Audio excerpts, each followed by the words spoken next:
So a few months ago, I did a video about how our state of being, let's say we have a state of being where we feel we have lack of abundance in money, career, relationships. Well, that state of being will inform how we look at the world. And so it's like wearing these sunglasses. And through these sunglasses, we are looking at the world through that state of being. And so then I made an example of a lady that feels that she has a lack of abundance in relationship, that she can never find a man or a husband or a spouse. And I gave this example. And so then there were some viewers who made a comment about why I used a Muslim lady who's wearing a hijab to make this illustration. And so first of all, I want to apologize if you felt that I've offended you, but that was not my intention. Because when I was looking for a lady to make this illustration, I was actually first and foremost looking for a lady who wears sunglasses, because I wanted to make the point that she's looking at the world through that sunglass lens, right? And so that was my number one priority, was to find a woman who wore sunglasses. And then secondly, when I saw this lady, I did not even make the association that she was a Muslim lady wearing a hijab. I actually thought that she was wearing a scarf around her head with a coat because she was walking outdoors. That's what I thought. And so what your comments really illustrated to me is that while some of you made the direct association as a woman who's Muslim wearing a hijab, and my viewpoint was a woman who was wearing a scarf and coat, that was such a profound illustration of how our beliefs are formulated, are molded based on the conditioning that we have, the conditioning of society, the conditioning from our parents, the conditioning by the culture in which we grew up and live. It's all based on our conditioning. And so because of this conditioning, if we take any given situation, let's say, for example, this lady, every single person, based on their cultural, society, conditioning, will have a different viewpoint about this lady. So for example, this lady who's a Muslim American will automatically associate her as a Muslim lady wearing a hijab, because her cultural upbringing is such that those are the people that she is surrounded by, right? She has family members and friends that wear hijab. And so when she sees this lady, that's the first association she will make. She will think, oh, there's a fellow Muslim wearing a hijab. She looks kind of like my cousin. Maybe that's what she would say. Now you get a second person who's a white American male. Maybe he grew up in a town where there was no Muslim. He didn't grow up with any Muslim. He had no interaction with Muslims, right?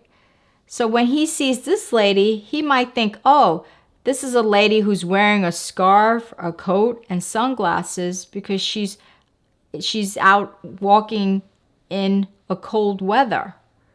And that's exactly what I thought. I thought like this gentleman. Then you get a third lady. This is an Asian grandmother, and she would have another different viewpoint. She might be interested in fashion, and she might be like, oh, wow, I think this lady is very well dressed.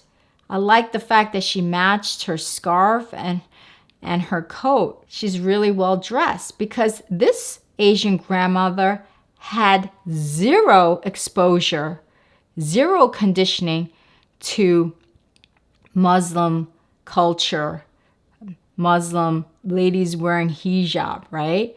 So she would just think about maybe her fashion choice. And so this is what is so profound, is that our beliefs are formulated, are molded based on our conditioning. And those conditionings happen and start when we are a little baby. And so I want to know from you, what are some of the conditioned beliefs that you hold on to that do not serve you? Are they, I am not good enough, I am not worthy, I am not lovable, I am not smart, or something else? Leave your answers and comments below.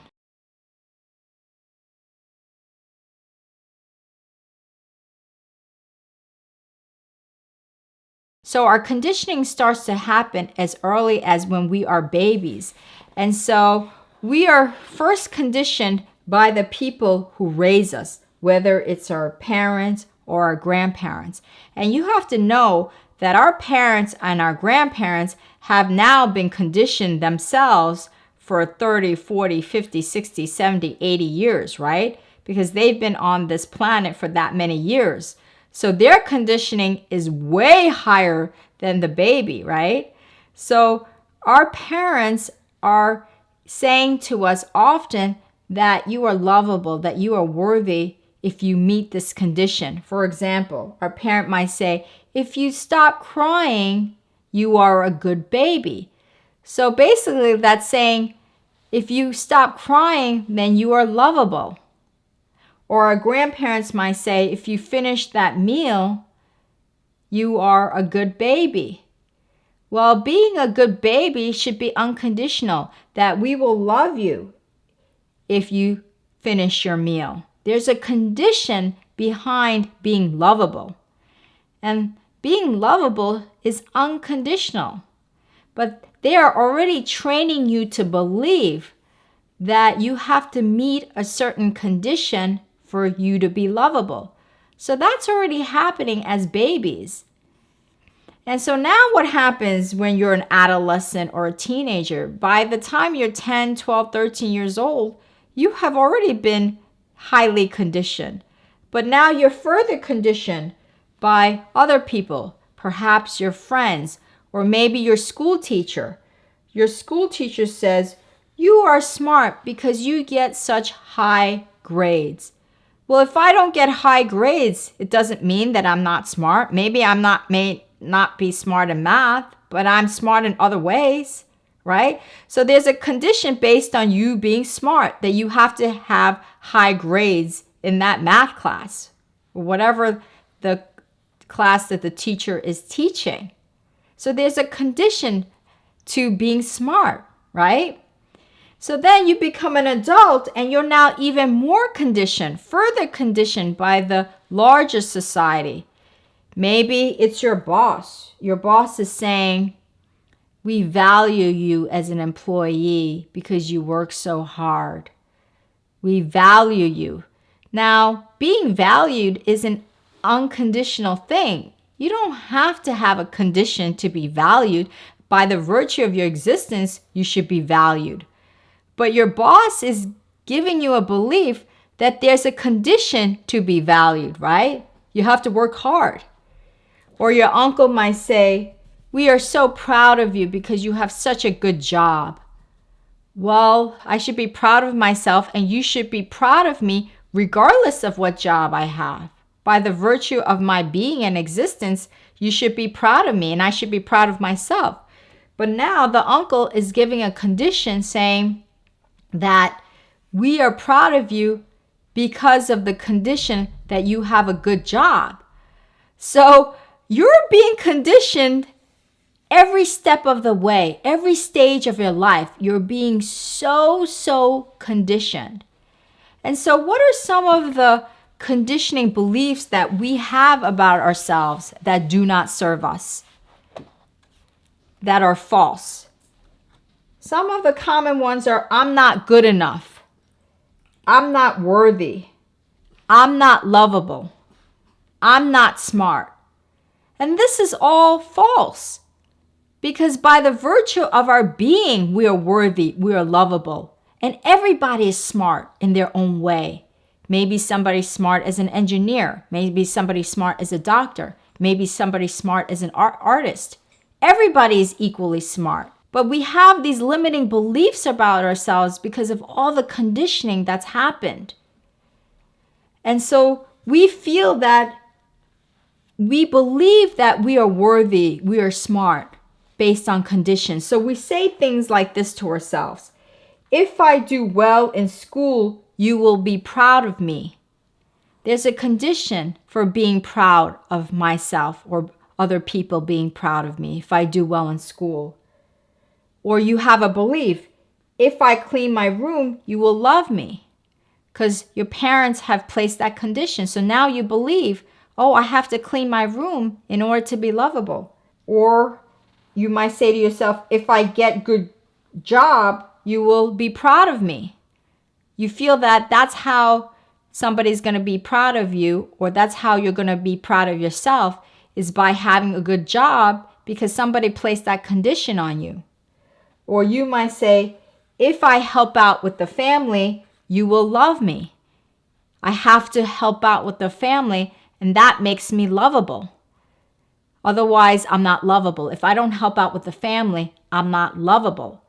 So you see how all of the conditions that have been placed on us now formulate these beliefs about ourselves. And these beliefs do not serve us in any way because we are unconditionally worthy, unconditionally smart, unconditionally lovable, and we are unconditionally good enough without having these conditions placed.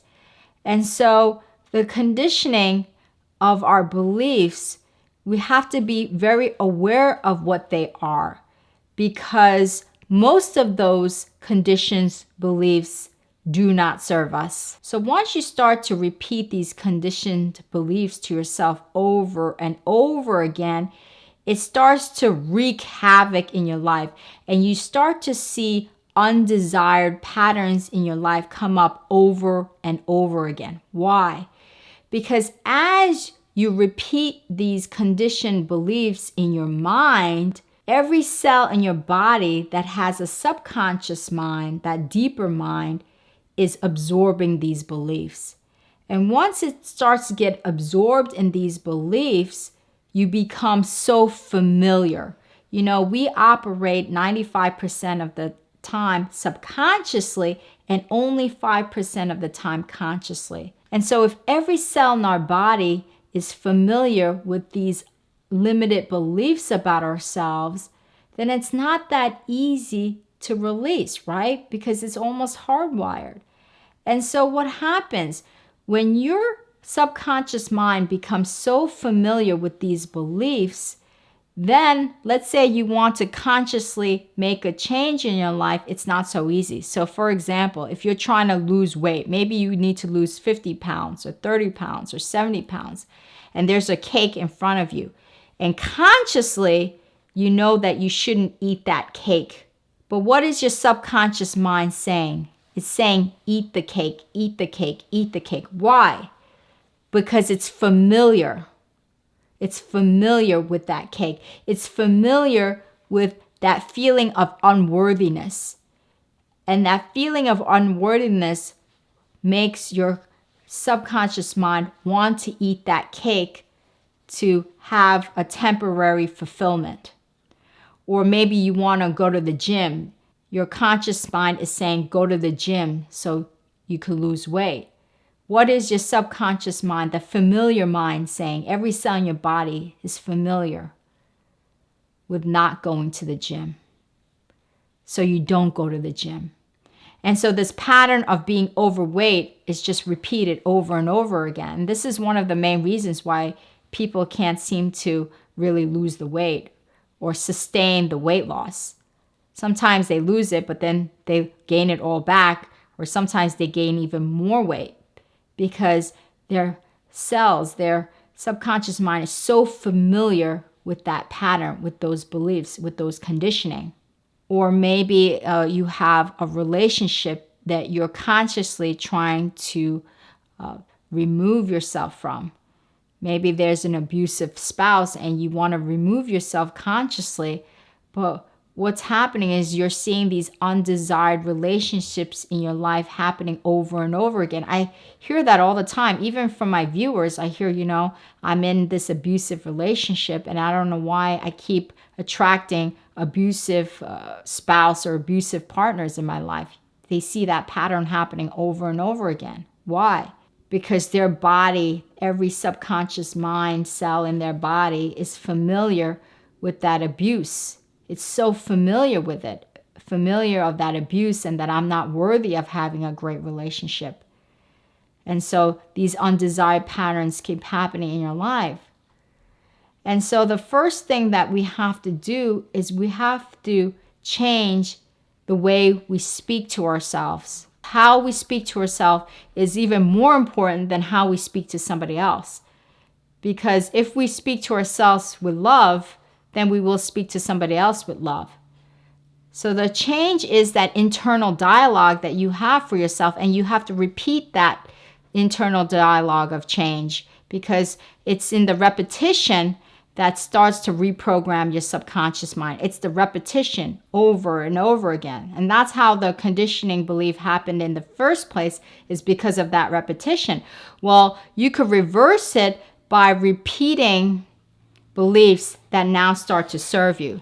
So, if you have a belief that you've carried for some years that I'm not smart, well, what can you say to yourself to change that story? How can you speak to yourself in a way that speaks to your truth, which is that I am created equal to everyone, so I am smart. This is true.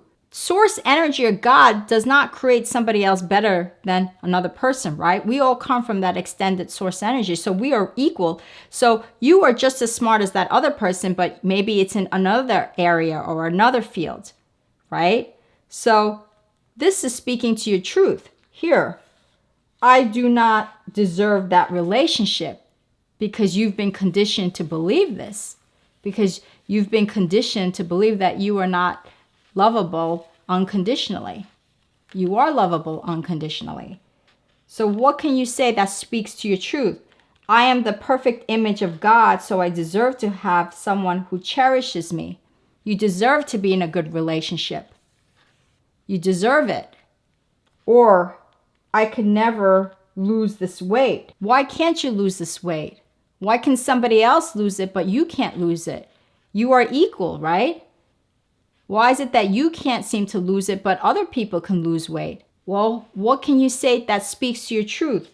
I am unconditionally worthy, so I deserve to lose this weight. You are unconditionally worthy by the virtue of your being. And so you deserve to lose the weight. So you have to start changing these internal stories that do not serve you.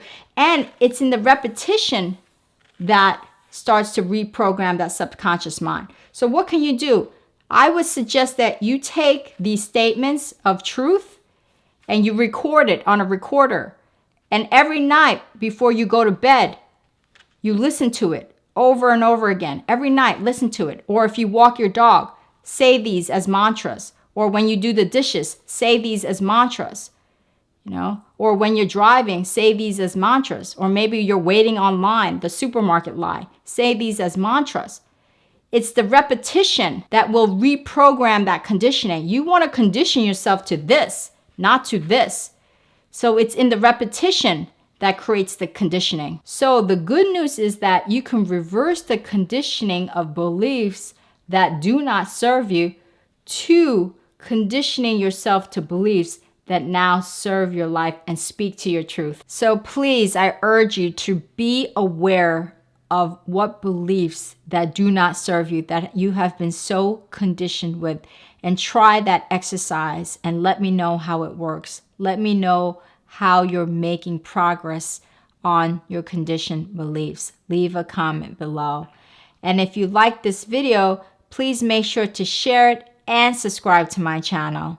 And so I encourage you to join our Facebook community, where we do live meditation sessions, we do live discussions on such topics as loneliness, grief, worthiness, and I also provide one-on-one private sessions if you need a deeper healing or if you have an issue that you don't want to talk about with the community, you could do a one-on-one private session. So ask to join. It's facebook.com/groups/yin and yang living, facebook.com/groups/yin and yang living. And if you want to visit all of my spiritual and holistic living tips, just go to my website at yinandyangliving.com. Om Shanti.